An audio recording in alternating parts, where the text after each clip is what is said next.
are back with another Elsie's Little Pickles. This is so exciting. I can't stand it. You make it sound like we leave. We don't leave. We just sit here waiting for people to listen. Yeah, just staring at the screen, trying to decide what to talk about. Now, so I know you got some news stories. I do want to say real quick, before you even tell me what the news stories are, I don't want to hear about Trump, if that's one of them. I don't want to hear about Trump because a number of reasons. Obviously, right now, he's got his hush money payment trial going on in New York, the Stormy Daniels, Karen McDougal, journal entry bullshit that's going on. I will say this, I found these two pieces of information humorous, not surprising, but humorous. He got apparently very pissed off that it got reported that he fell asleep in the courtroom. Now, I normally wouldn't have a problem with that. But the fact that he always says Sleepy Joe made that funny to me. Because here he is being Sleepy Don. And so they started calling him Don Snorleone. How fitting. And then, apparently, while he was sleeping, he blasted ass. So then, they started calling him America's Putin. Talk about gaslighting the courtroom. They've got Putin, and we've got Putin too. The Tootin' Putin. We got a Tootin' Putin.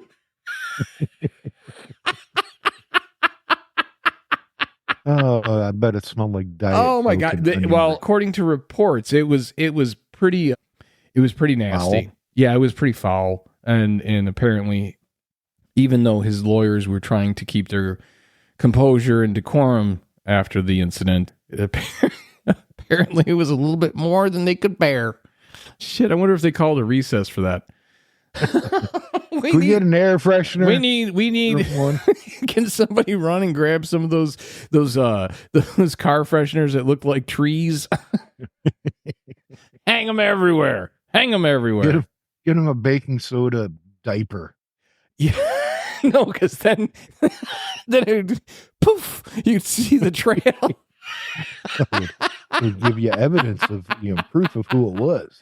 Oh, so I don't want to talk about him, and I hate the fact that we opened up that I opened it up with him. But the fact of the matter is that you can't get away from him. He's like everywhere.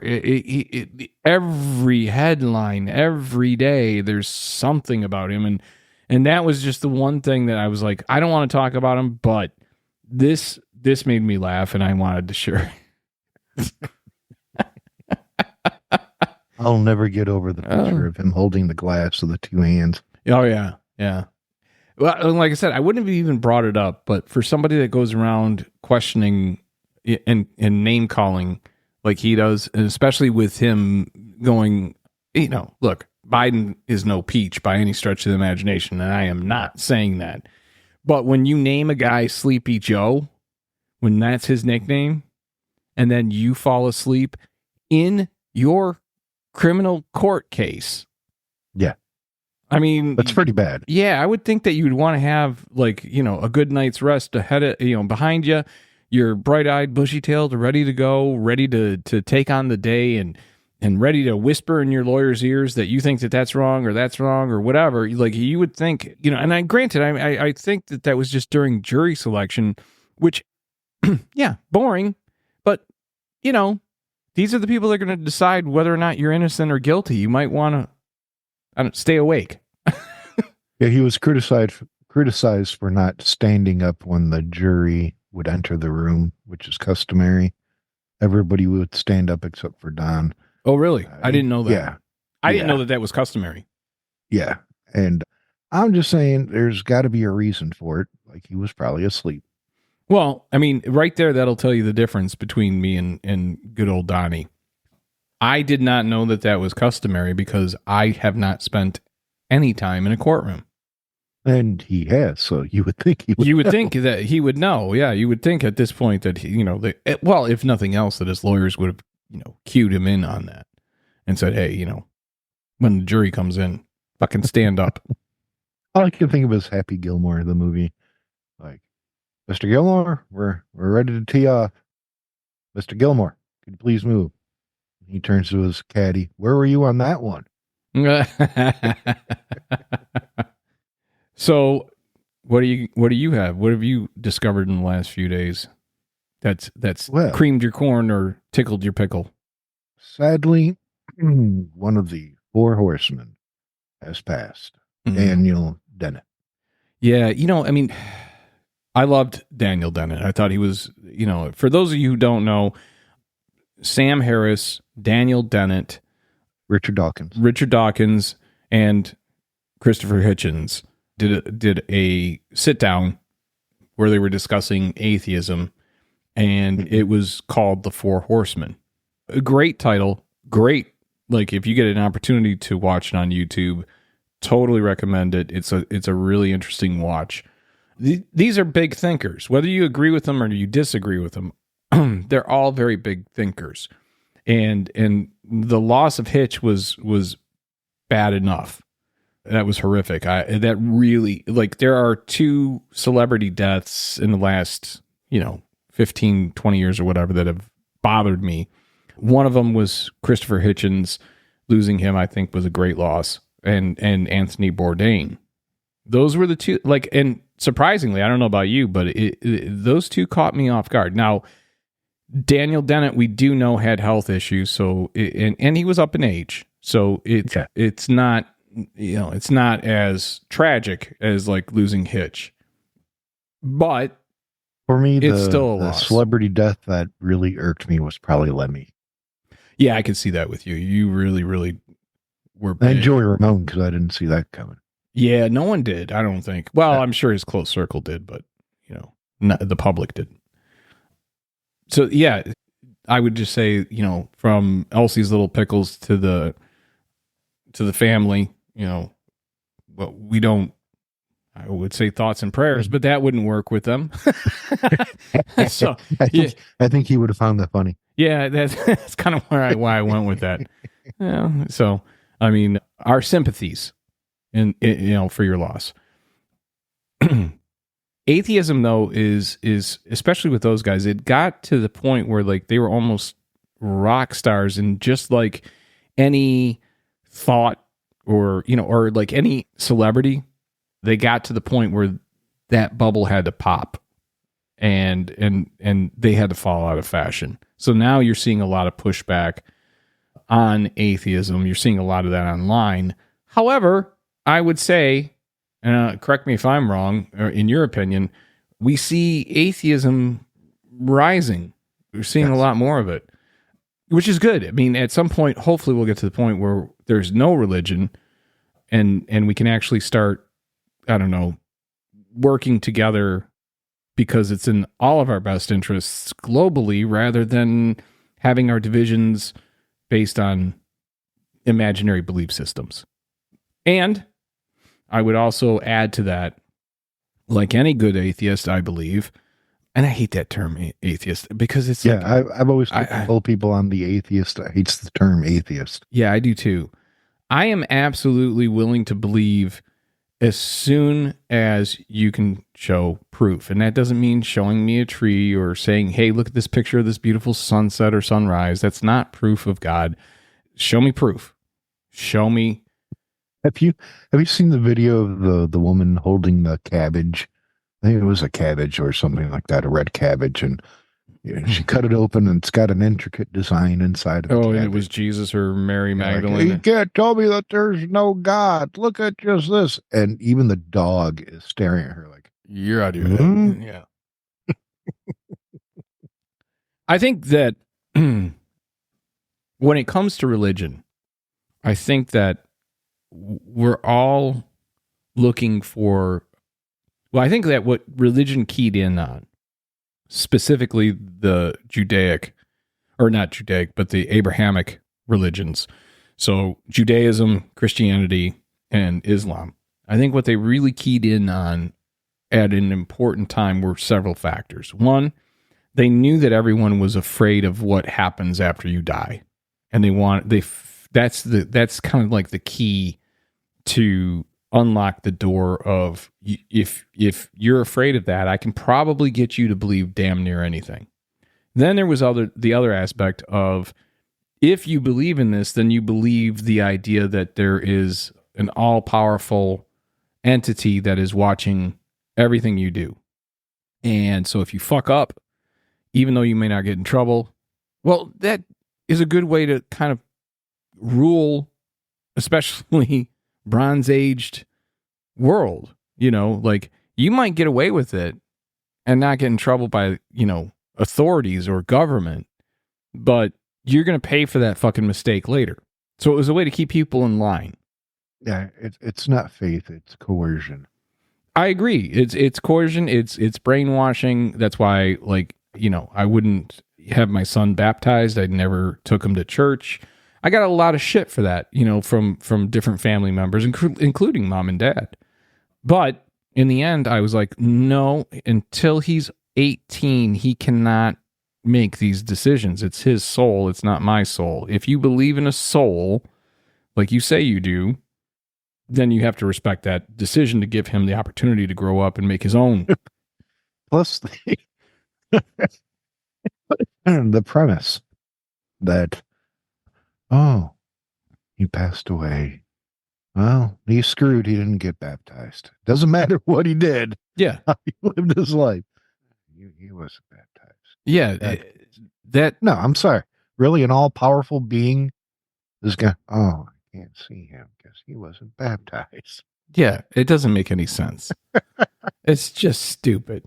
And the idea of it being so sensitive. If you don't believe in me and swear that you believe in me and give your life to me, then I'm not going to be any. All right, look, if that's the kind of God you are, well, you're not the kind I want to be around.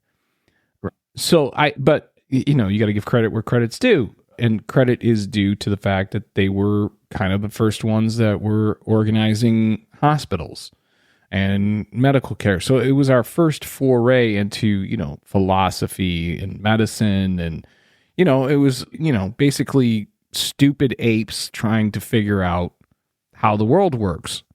We didn't have, we didn't have the science. We didn't have the technology and great. I know I did the underarm thing. I don't know. Anybody can see me do that. Yeah. You were doing the monkey underarm scratch. I was just going to let it go, but I figured that was how you got in character. You see me do that all my life. Yes, that's true. So. And I've also seen you climb the fuck out of a tree. But here, my butt. So my question, I guess, is, we're seeing in many ways, like if you look at social media online, there's a lot of religion in the news, whether that's because of Israel and the Gaza Strip, whether that's Christianity, whether that's traditional wives, whether that's traditional lives, there's just a lot of Christianity in social media right now. A lot of people trying. There was that chick that was on OnlyFans or whatever who said, I'm out, going to become a Christian. I believe Candace Owens just got. So you're seeing like this little bit of a revival in Christianity and in religion in general. But I think it's very small, though. It is. I think it is the largest sloping downward branch of people. I think, though, that and I don't have anything to back this up. This is just based on observation, my own personal observation. I think what you're seeing is the people who were on the fence maybe are leaning to one side or the other. And because they have some sort of social platform, whatever that may be, Twitter or Twix, Facebook, whatever, if they have any number or large number of people following them, it gets spread more. And then you have more opinions. But it does seem like it's a small group. It seems like you got like, it's same with the with the pro-life movement. You've got like a core of maybe 10 people that are posting incessantly, and sometimes people agree, sometimes they disagree, whatever, but you're getting more all in all, people talking. It boils down to they're becoming a minority, and they're afraid of being that minority. I agree. It's almost as if they're afraid of being a minority because they know how minorities have been treated by them. Yeah, yeah, and that's the thing is like it does feel like this kind of a death gasp, trying to get more people involved in the church. But I think as science and technology and education and space exploration moves forward, I think it's more difficult for people to swallow the bullshit.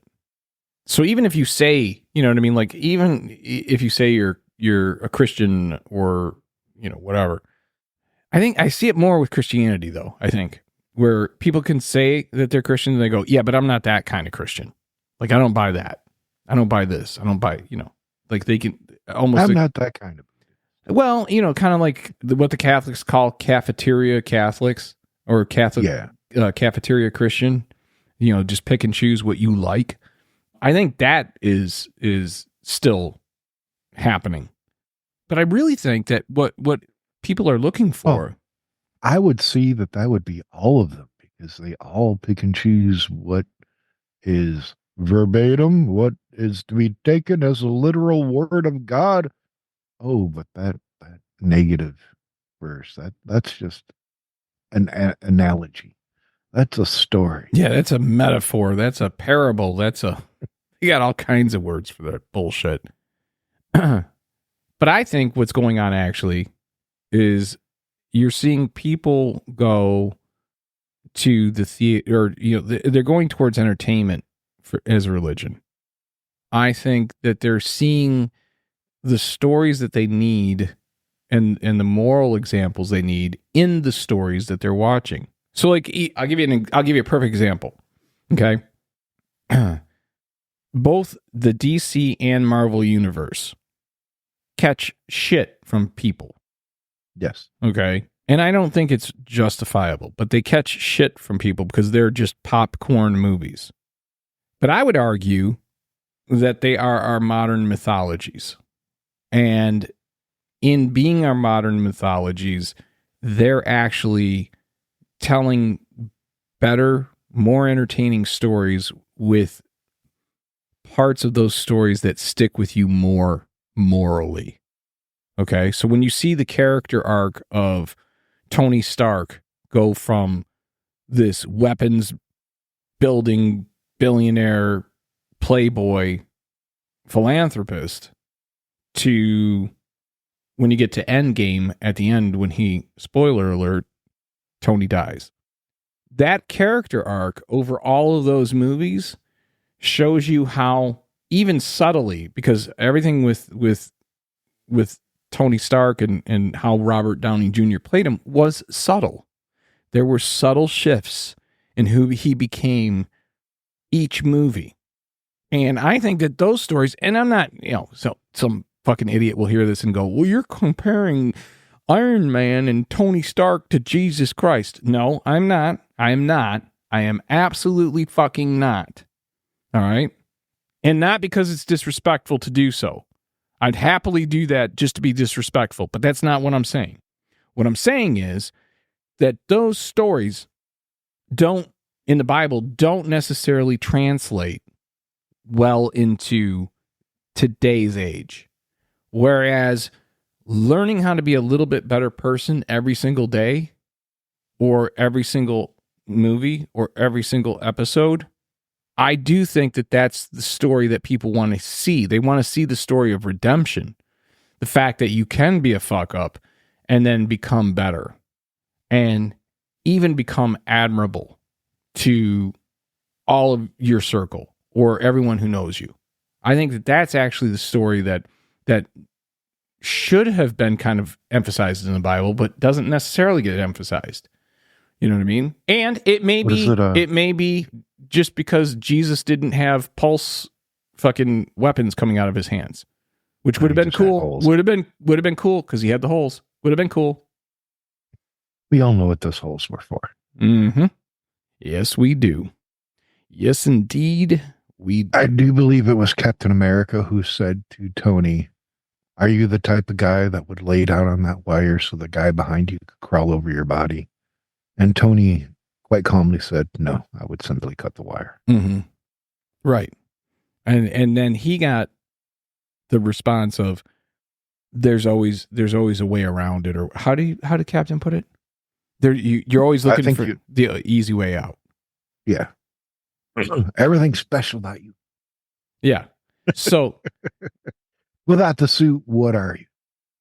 Brilliant billionaire philanthropist. Yeah. Genius billionaire playboy philanthropist. It was a great line.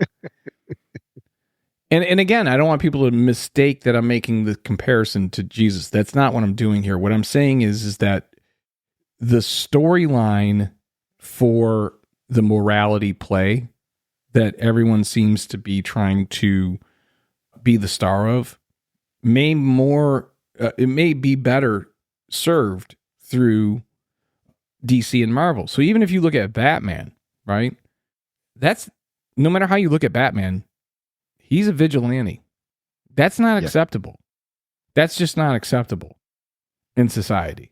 So I love Batman, by the way, but no one should like Batman. You should appreciate the idea of the story, because the story is, even though he's doing something totally fucking wrong and illegal, he's trying to make the world a better place. And he's trying to do it without any guns. So what's your superpower again? Yeah, it was the best.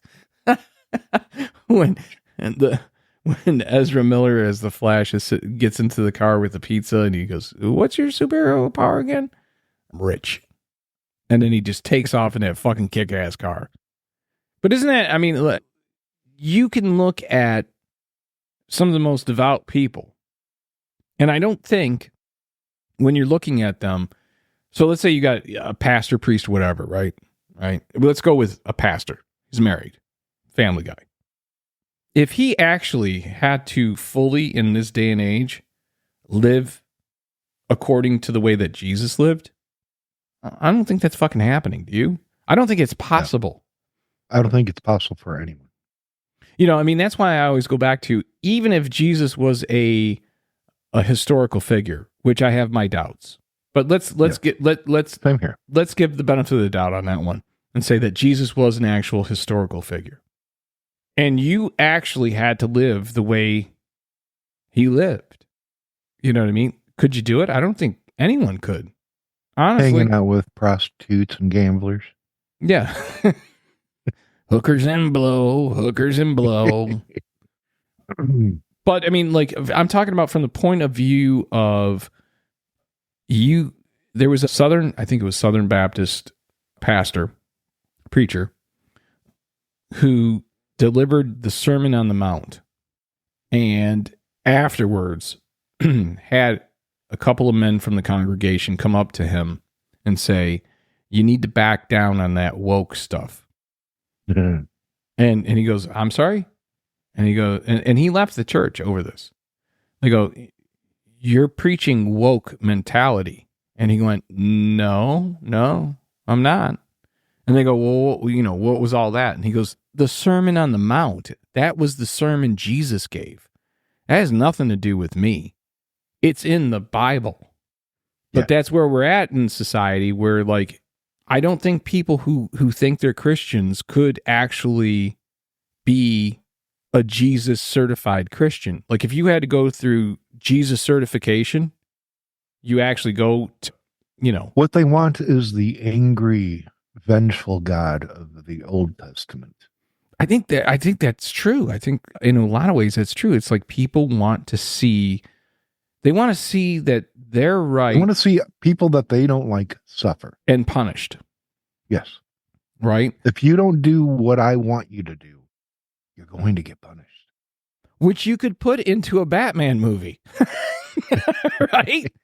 Right? It just doesn't fit. Who are you? Yeah. I couldn't hear you on that one because you got too far from the mic. Who are you? I'm Jesus.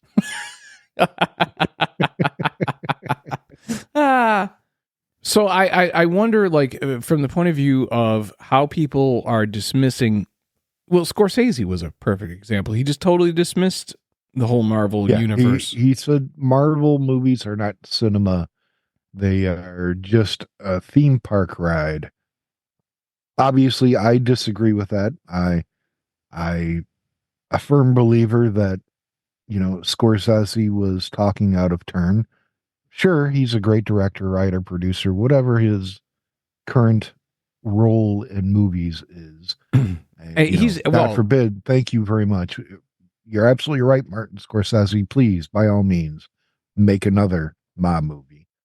It's just, if you did not feel anything when Thanos says to them, I am inevitable, and snaps his fingers and nothing happens, because Tony, you see him lift his hand, the jewels move into position on his suit, and he says, and I am Iron Man. And then snaps, yeah. It snaps. And he's dying at that point, after the snap because of the power. If you don't feel anything, I don't know what to tell you. If you didn't feel anything when, after the funeral for Tony Stark, his daughter is sitting on the porch with Happy, played by Jon Favreau. And Jon Favreau's character looks at her and says, hey, are you hungry? What do you like to eat? And she's like, I like cheeseburgers. And which is, for those who don't know, that's a callback to Iron Man 1. Yes. Where he was eating Burger King cheeseburgers.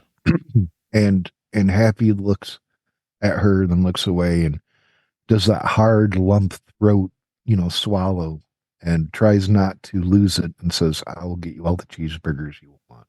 Yeah. So like, I know we're coming at this from an odd angle, talking about religion and Jesus and Marvel movies and DC movies. Well, it makes some sense, because there's a part of me that really feels like what we call the biblical text nowadays maybe was not really supposed to be a religion. I don't know. But it makes me wonder sometimes if 1,000 years from now, a society will find the Marvel movies and think that it's, or or like literally anything. They could find a book, they could find, it could be Lord of the Rings. You know what I mean? A comic book. It could be, any number of things that future societies that, come, look, the Dead Sea Scrolls might have just been a book back then. Like it might not have been that. Well, let's face it. The Council of Nicaea back in the day removed everything that was a little questionable, didn't fit the paradigm. Right, and then you got the apocryphal version. But my dog just pulled a Trump. Oh my God! Shit himself. Oh, dear Lord! Dude, I can smell that's making my eyes curl. I can smell that across Zoom. Oh my gosh, that's like rotten onions. What did you eat? Oh God! Holy smokes! I think you just set the couch on fire. Oh, he's just sleeping away like nothing happened. That's why I don't like dogs. Yeah, it's assaulted me. My lungs are screaming. Why? Cats don't fart like that.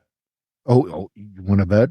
Well, we could go back to Lucky. Remember Lucky? Yeah, I was gonna say we could go back to Lucky, but that was a bit of an anomaly with that cat. I've had cats, and they have had some pretty raunchy gas. Yeah, but nothing like Lucky. This dog, nothing like holy Lucky. Crap! He just shit in my nose. So, anyways, back to the point. That's what a fart is. It's poop without the physical part. All right, so back to Jesus.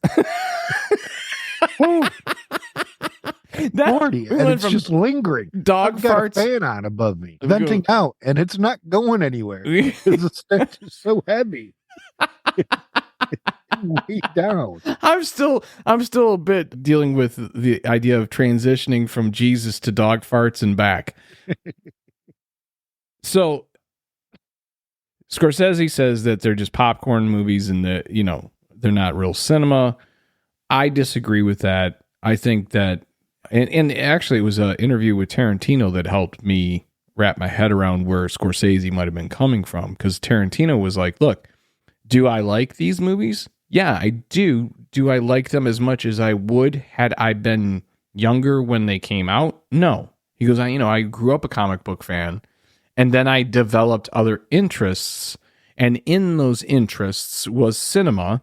And when I got really into cinema, I was, a child of the 70s and 80s. So I was looking at the, 60s and 70s genres and early 80s genres. And that's what influenced me because that's what I was going to see at the time. That makes sense. And he said the same thing about Scorsese, saying, look, you got to understand, he was coming up, he grew up in New York. He grew up, surrounded by, mob hardcore, you know what I mean? Because we're talking now probably, the 40s and 50s mafia, which is a little different than modern day. Maybe a touch more hardcore, maybe a little bit more on the street. And he was also probably seeing like Busby Berkeley movies where they were doing, water ballet and shit like that. He was seeing classics, with something with, like Singing in the Rain or a Danny Kaye movie or whatever. There is an everyman aspect to Tony Stark, regardless of his wealth and brilliance. There were things that helped the audience identify with him. Like in the one movie, I think it was the third Iron Man. He's having dinner with Rhodey at some restaurant, and you see the Iron Man suit is parked outside. Yeah. And he has a panic attack and runs out to his suit and feels better. And he had a panic attack because he has PTSD, but he goes to the suit to feel safe and to check his vitals.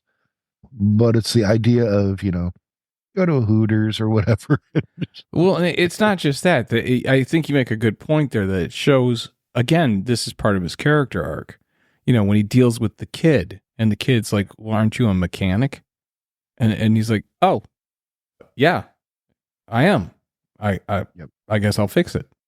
Like the idea of how he went from... For Tony, it was PTSD. For Captain America, Steve Rogers, it was the duality of American justice. That fine line, the double-edged sword. Yeah, that blindly being patriotic and believing the bullshit versus going, no, wait a minute. Hawkeye. Same. Hawkeye had the issue where he was dealing subtly with, he's got no superpowers. He's just got great aim. Right. But part of that is taken away his everyday life because he's losing his hearing. I don't know if you saw the series. Yes, I did. But he can't hear. Right. Because of all the explosions and stuff. Well, not just that, though. I thought that one of the more, like when Hawkeye was announced as one of the characters, I'm like, ugh, this guy, no superpowers. He just good aim and a lot of arrows. But the fact that they were self-aware of that, and in, I think it was the first Avengers, where he turns to Scarlet Witch and is like, look, or maybe it was Age of Ultron. But he goes, look, I'm here with a bunch of arrows. None of this makes sense. You know what I mean? And it's like, okay, all right. So it's a lot like Budapest. You remember Budapest, very different. Yeah. Like they were very self-aware. And I thought that was one of the best things that you could put in a movie like that. And that's one of those things that I think is missing in a lot of religion, is the idea that they're just not self-aware. And in that, if you and mind you, if being a religious person helps you get through your day, I'm not gonna try to take that away from you. Okay, just don't try to force it on me. And when I'm having a bad day and I want to sit down with fucking Iron Man, don't try to take that away from me. I think the other beautiful part is Scarlett Johansson, her character, and it's her reaction to Hulk, Bruce Banner turning into the Hulk. And for the first time, you get to see that she is terrified. Yeah. Because there's nothing that she could do. she's in trouble. Yeah, I will make a plot point issue on the whole Hulk Scarlett Johansson thing. Mhm. The hey big guy, sun's getting low. What the fuck was all that about? I know it was supposed to mean like, oh, we're gonna calm you down and make you into Bruce again. But Well, like in a form, it's a statement to Hulk to calm him down, kind of like the Winter Soldier and the series of words that mind control him. yes. They need to do a better job of explaining that with Hulk. I think if they Instead would of have just explained it, immediately- like I don't need it removed, just fucking help us out. You And know, like then they brought that back again for the scene with Thor, where he's like, "The sun's going down. The sun's going down." yeah.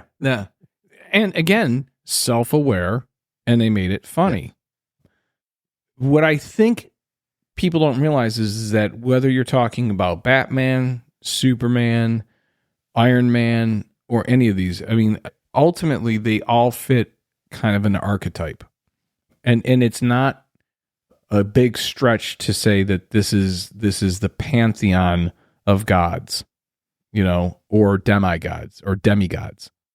And I think that that's what kind of to me seems cool is the idea that in general, you know, unless you're talking Superman, Wonder Woman, you know, the list could go on. But in Marvel, at least, it's like, okay, I can get behind a guy that gets bitten by a radioactive spider. Yeah, that's a leap, but I'll make that leap. I can get behind the idea of a serum for a super soldier. That makes sense. All right, I can go with you on that. I can get behind the idea of, you know, a billionaire kid that has his parents killed in front of him and becomes a vigilante. Like these are all humans doing extraordinary things. Iron Man is another example. Billionaire. Cause and effect. Yeah, a cause and effect kind of thing. It becomes a little bit more difficult when we start talking about Superman for me, because that's too much like just like a god. And if you think about it, potentially we could all be Superman.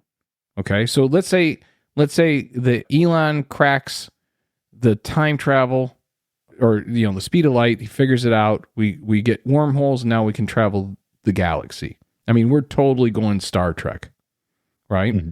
I have to imagine that somewhere in the universe there is a planet similar to ours in every aspect except for its gravity isn't as heavy. Yeah. Bless you. So if that's the case, if we ended up on that planet, we would be ridiculously strong because we're used to a heavier gravity. We potentially could fly or at least jump very long distances. You know what I mean? Like, so that one I can almost kind of get my head around. Well, there are other Earths. I think we discover between 25 and 40 class M planets every day. That's Earth-like planets to the non-scientific.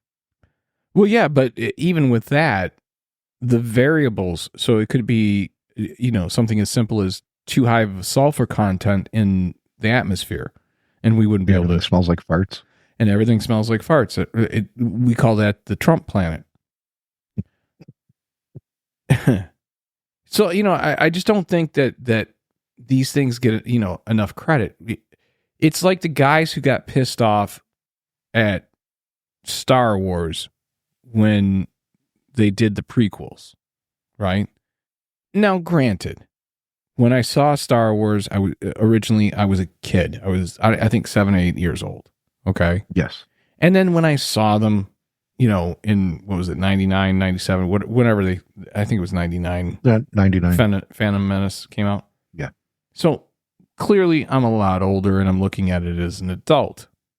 But the difference is that I knew going into it that the whole point of what George Lucas's storyline was for children. It was meant to be enjoyed by adults, but it was made for children. So I was able to get past, even though I didn't like Jar Jar Binks, I understood the point of Jar Jar. even though I didn't maybe like some of the dialogue or storyline, I understood that he was building this world. I remember people being so angry. Oh, they did Jar Jar just for the kids. It's lame. I'm sorry, what were Ewoks? Right. They were just as lame, if not more lame. And in fact, I remember even back in the day when we went and saw, Empire Strikes Back or Return of the Jedi, and they brought out those fucking Ewoks. I thought, oh, come on, now I've outgrown this. And I wasn't that much old. They're cute and cuddly until you realize they would eat the people, the stormtroopers. Yeah. That was subtly laid in there. I didn't know that was actual fact, though. Is that fact that they? Why do you think they tied up Princess Leia and Han? Well, I knew that, but I didn't know about. They're gonna eat them. Oh, that's true. Until they got C-3PO as their guy. Yeah. You're right. No. You're right. He sat up and they all went, "Oh, the golden one." Yes. I just don't. Like I said, I don't think that people are. I don't think that people who are religious are bad people. I think that they are misguided and oftentimes find themselves in the position of going, God's on my side, so I can't be wrong. Right? And my argument against that is, should there, I don't mean to derail this, but should there be a Star Wars movie with the Chewbacca type race, the Wookiees? Mm-hmm. I think they should make one and have no just the whole thing's that's right. Yeah, just an hour and a half of I don't know that would do so hot. Why not? I think you might get a good opening weekend. And then it goes sideways from there. And it wouldn't even cover the fucking costumes. Like, do you have any idea how? I bet you a Chewbacca. What Lucas needs to do. He needs to troll some of the assholes in the Star Wars fandom. Just make an entire Wookiee movie. It's just Wookiee talk. See, he did that with the Christmas special back in '78. He trolled everyone with that. And they're not even allowed to talk about it. That's how bad it was. They're like, you can't even bring it up. So like Harrison Ford I saw him in an interview, and they brought that up, and he's like, know what you're talking about. I never heard of it. That was hysterical. I don't know. Like, I think that the reason why you're seeing a decline in believers is because obviously every day there's new discoveries made. There's new science that it becomes irrefutable. And for the atheists out there, I think we are of a singular mind when it comes to just this. I'm not telling you you're wrong. I'm just asking you to prove it. And I'm not going to participate in your delusion until you do prove it. But that's the thing, is having God on your side. That's a powerful drug, dude. That's a powerful drug. You can't do anything wrong. I am empowered by Super Christ. Bowl MVP, thanking God for letting his team win, which, does that mean that God wanted the other team to lose? Oh, you guys are a bunch of assholes. You don't deserve to win. It's the same with the fucking Oscars, Grammys, all that bullshit. I'd like to thank God. It's part of the reason why I don't watch that shit. You probably got this as a comedian. I get it as a musician, and your God-given talent to do this. No.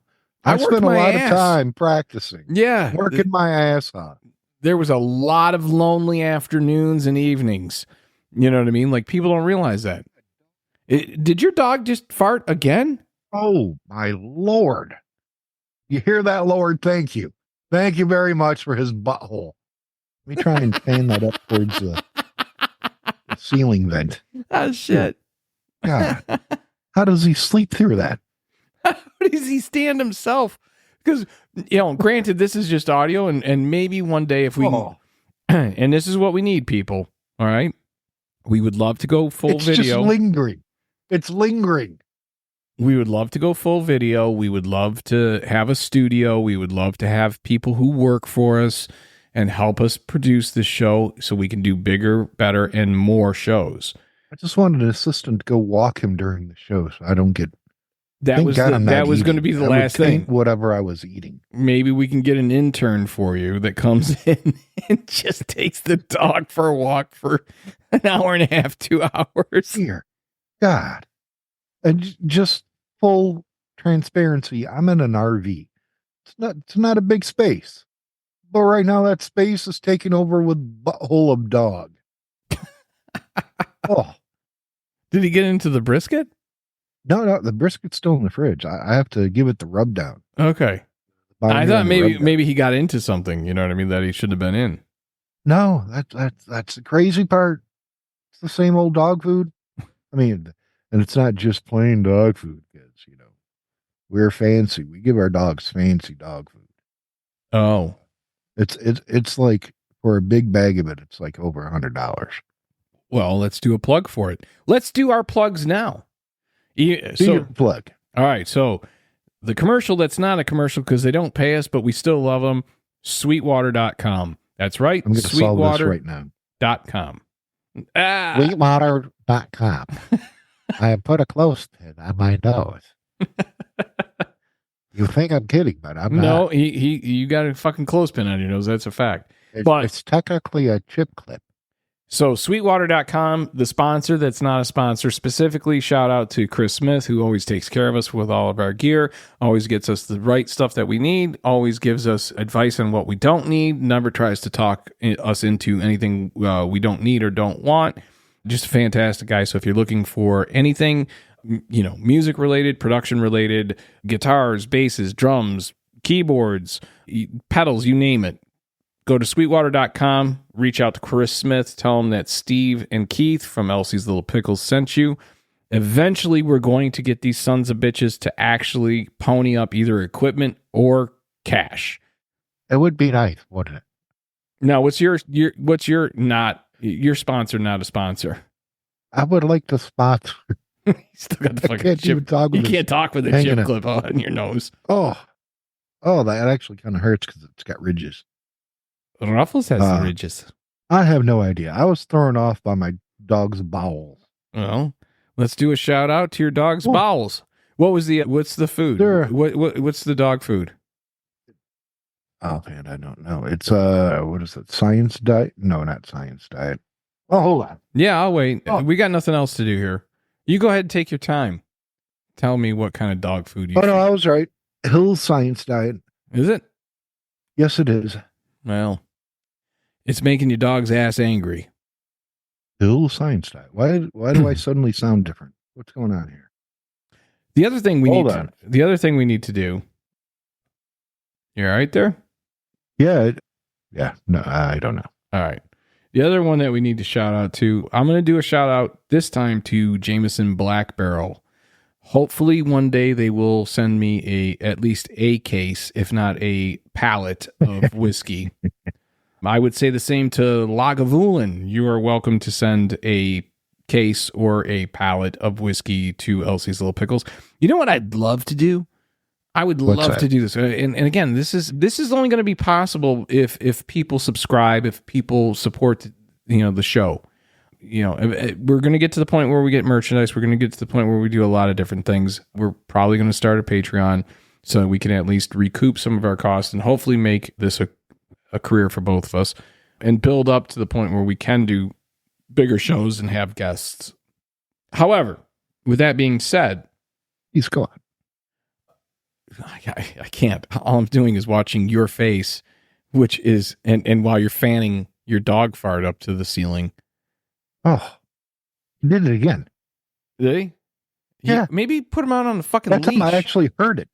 Maybe put him outside. Maybe the dog's got to take a shit. You got a leash attached to that fucking big rig, don't you? Yes. Okay. I think I'm going to have to take him. Well, we're almost done anyway, so you can take him for a walk. But here's what I would like to do. All right. And this is where we need your help as listeners. What we would like to do is we would like to take our mother's bread and butter pickle recipe and several, I think she did a kosher dill too as well. But I know that I definitely have the bread and butter and that was sought after. So one of the things I would love to be able to do is get involved with a company out there that makes pickles, have them follow our mom's recipe, and put out actual Elsie's Little Pickles. Now, here's the caveat. I want to do that in conjunction with a whiskey company so that we can do picklebacks. So if that sounds like something that you as a listener would like to see, not just pickle merchandise, not just Elsie's Little Pickles merchandise, but actually being able to have tangible products, that's the goal. That's what we want. We want to be able to get to the point where we do Elsie's Little Pickles and both, bread and butter, which is the one that she was famous for, dill, and then, build out the brand from there, but maybe relish, maybe some stackers. Who knows? We could get crazy with this. But ultimately, getting to the point where we can do picklebacks, because I don't know anyone that doesn't love a good pickleback. So we need a whiskey company and a pickle company, preferably in Michigan. I'd like to keep it in Michigan if we can, but I'm willing to go abroad. So if some distillery in Scotland or in Ireland wants to sponsor the Elsie's Little Pickles picklebacks, let's reach out to us at elsieslittlepickles@gmail.com. Speaking of abroad, I think we should also get some little pickle vibrators.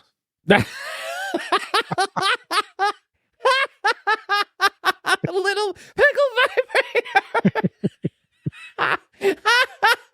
with the phrase "tickle your pickle." Oh my God! Oh Jesus! Why? Why? Why? Why, God? Why? And I would say, why not? All right. So that's after you've had a pickleback and you're just looking to get on your back with a pickle. I only ask is that the plastic or whatever they make them out of, the silicone or whatever. Yeah. They should have some sunglasses. Oh, yeah. So they match our logo. That's right. It'll look like us. Oh, man, that's disturbing. All right. So last thoughts on DC Marvel and how that works. I cannot stress either enough. For or against religion. What's that? And how that either works for or against religion, or how you see it in that kind of I scope. think people should just enjoy the Marvel movies, enjoy the Harry Potter movies, enjoy the Star Trek movies and TV shows. I mean, the Star Wars series. We're going to cover those in the future because they deserve to be talked about. Star Trek and its wokeness from the 60s all the way to now. That's always so funny when people... Yeah. When they don't... I can't watch Star Trek. It's too woke. When they don't understand... When they don't understand the history of a franchise or a series, and they criticize it, saying something ridiculous like that. I mean, for fuck's sake, I'm boycotting Star Trek. I am boycotting highways by driving cross country. Star Trek had the first interracial kiss on television between and that was just the start. Kirk and Uhura. I guess there was maybe the episode where a member of the crew, was racist, and Kirk admonished him and said, "You can feel however you feel, but when you step foot onto this bridge or onto any part of the ship, you have to accept. Leave your bias in your personal space." Mm-hmm. But see, that's, one of the things I look at is first off, we are in your quarters. That's what he said. Leave your bias in your quarters.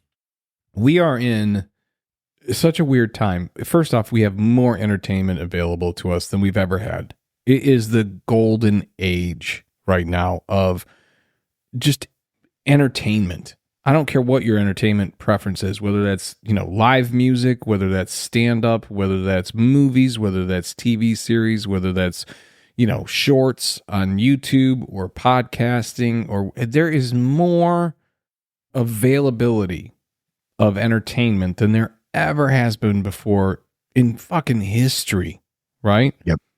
And the thing that I find interesting is What do you find interesting? As we move forward with all this, right? So you got all the people bitching about woke when it comes to entertainment. All right. Okay. What would you prefer? You know what I mean? Like, I get when, you know, like, I even get a little bit chapped when it's like, you know, I heard the story. I don't know if this is true or not, but that series, I think I don't even know what it's on. It's Shogun. Somebody in production or whatever at some point said, well, where are the black people or where are the people of color? And they're like, this is Shogun. This is Japan in feudal times. Feudal Japan. That's ridiculous. You know what I mean? Like that would piss me off if all of a sudden you had, you know, everyone represented. It should be Japanese, at bare minimum Asian, but should be Japanese actors in that. Okay? In order to be correct for what it is. Okay? Now, if you're telling me it's a post-apocalyptic sci-fi fantasy, well, yeah, fucking throw everyone in there. You know what I mean? Yeah. Like, what was that one? Oh, shit. It was based on the video game with Pedro Pascal. The Last of Us? The Last of Us. People were upset that Nick, oh, damn it, what's his name? From Parks and Recreation, he played the gay guy. One of the two gay guys. Oh, Offerman. Nick Offerman. Nick Offerman. Okay, so Ron Swanson, yep. So, like, some people I saw were like, you know, why do they have to take this thing and make it gay? Well, I never played the video game, which I'm assuming that's what it was based off of, was the video game. Do you know? I never played it. But it was a video game, right? Yeah. Okay, so it was based off of that. And if I'm not mistaken, those characters were in the original video game. And that's why, like, the people who played the video game were excited that they were in there. But people who were not part of the video game culture or whatever, that were coming in with their own different set of values on what they were expecting to see in this post-apocalyptic type world, decided gay people didn't exist in a post-apocalyptic type world. That's the most fucking ridiculous thing ever. Do you know what he said in response to that? No. What he did have a response. What Offerman said? Yes. Oh, no, I didn't know he had a response to it. Yeah. His response is, and I quote, "It's not a gay story. It's a love story, you asshole." That's why I love him. I actually did an audition with him. Oh, really? Yeah. He seems like a hell of a guy. He was just super cordial and down to earth. And like, if you didn't know he was an actor, a comedian, you would just assume, like, if he said, "I'm a woodworker," you'd be like, yeah, that makes sense. That tracks. You know what I mean? Like, super down to earth. I almost ended up on tour with him. I would love to learn from him on woodworking. Oh, God, the guy's a genius. Yeah, no, he's amazing with his woodworking. But I actually it was interesting because I ended up on this audition, and we were both auditioning. I don't even know if it was for the same part or whatever, but we were both auditioning, and it was like one after the other, you know, like in line. Mm-hmm. And we were just talking or whatever. And then he said, you know, I go, "Hey, I'm Steve," or whatever. And then he goes, "I'm Nick Offerman." And I'm like, "Oh my God, I just got a call from my agent saying that we might end up doing some tour dates together." And it never transpired. Unfortunately, I would have loved to have worked with him. He just, even though we only had maybe 10, 15 minutes together, he was a super, super nice guy. Just incredibly nice. And very down to earth and funny. I mean, like I said, we only had 10, 15 minutes together, and I bet you he made me laugh 2 or 3 times. He was just naturally witty in a very unique way. But I could see him saying that, though, based on my limited experience with him, because that just falls into line with him. If you don't understand that this is a love story, it has nothing to do with them being two men. It's a love story.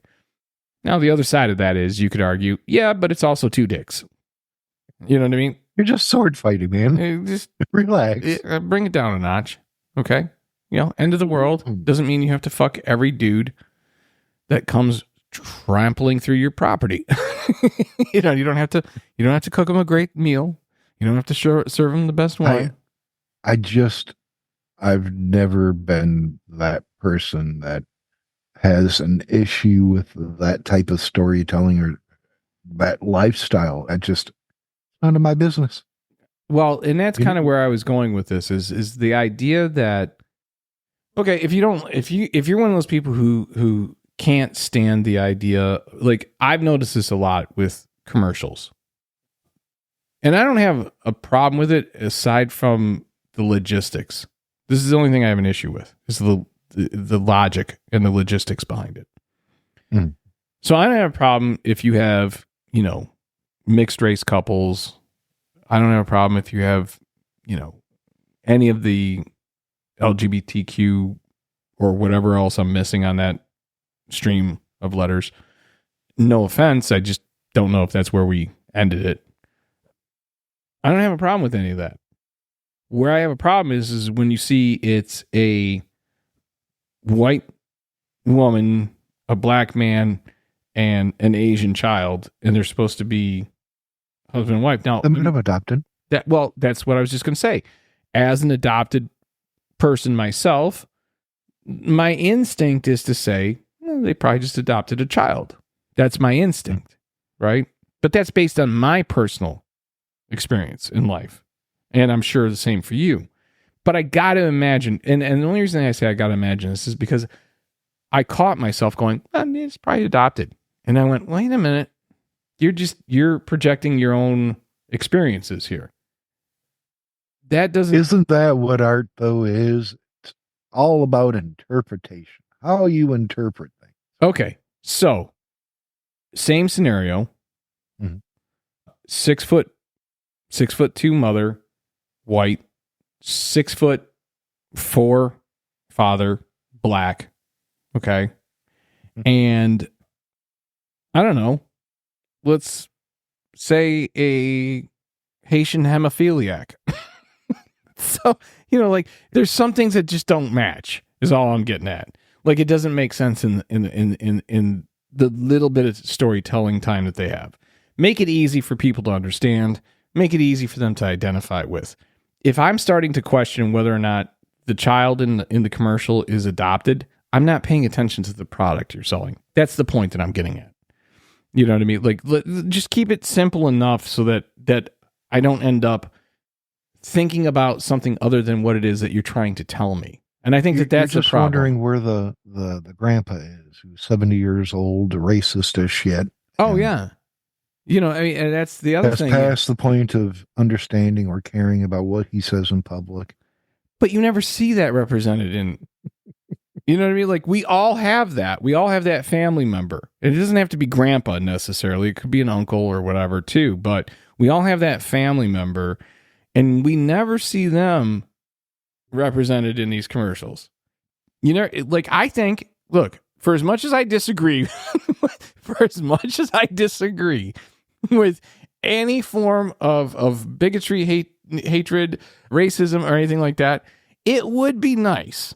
It would be nice to see on like one of these medical or medicine commercials that come on where it's like you got the boyfriend, girlfriend, or the husband and wife or whatever, and they're mixed race, and it would be nice to see grandpa come stumbling across that and go, "Don't let him fool you, sweetheart. I saw him sucking dick in the fucking glory hole at the bathroom at the Texaco station."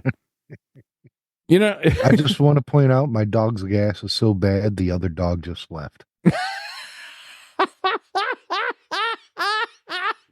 don't know if the jingling of a collar picked up on the microphone, but the other dog was like, I'm fucking out of here. Oh, it made a little hobo bag. It took a bandana and a stick, put a fucking couple of chew toys in a bone. It's like, fuck this. I call him my little hobo dog because he needs a haircut. Oh, that's so funny. He looks like a wild skunk because he's black and white. And he was just like, I'm fucking out of here.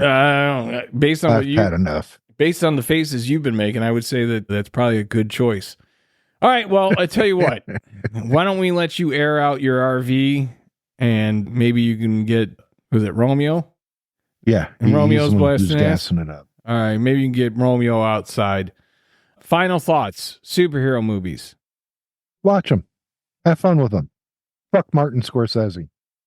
You heard it here first. Fuck Martin Scorsese.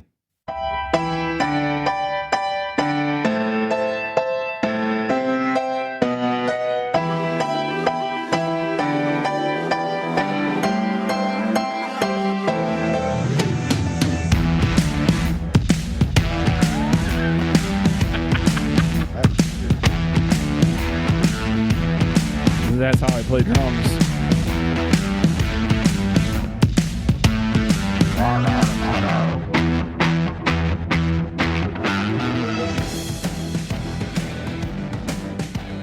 We're talking Elsie's little pickles.